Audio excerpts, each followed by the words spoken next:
Ассалаумағалейкум, құрметті көрермен, сендермен бірге бұл мен Нұрдәулет.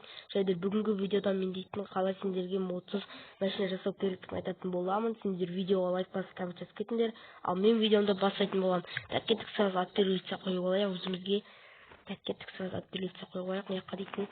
Ең бірінші достар, сіздерге угольный блокты аласыздар да, осы екі жағына қоятын боласыздар. Сосын мына жаққа слизный блокты аласыздар да, өстіп қоятын боласыздар. Сразу осы қойсақ. Мына жаққа екі жағына тағы бір-бірлеп қоясыздар. Мына жаққа сіздерге клик болсын керек. Сосын мына жаққа дейтін өстіп екі жаққа екіден қысасыздар. Блок слизде қойсаңыздар. Так, мына жаққа енді бізге қойдық. Енді бізге дейтін мына жаққа слизный блок қоясыздар.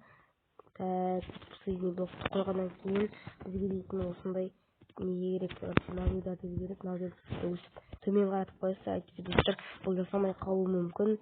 Так, енді бізге дейтін мына жерге қоясыздар, мына жерге қоясыздар. Так, енді бізге дейтін мына жаққа дейтін осы поршень керек, обычный поршеньді қоясыздар осы жаққа.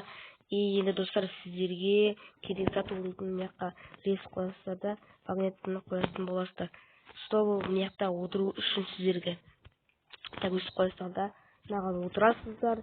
И мынаны басып қалсаңда өстіп машина бізде жүріп кететін болады. Осылай сіздер жүре берсеңіздер болады. Бұл тоқтамай алға қарай жүре береді.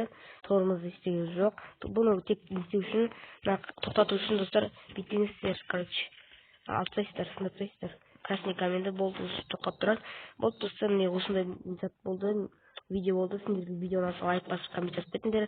Ал мен видеомды аяқтаймын. Сенің болған мен Давайте достар.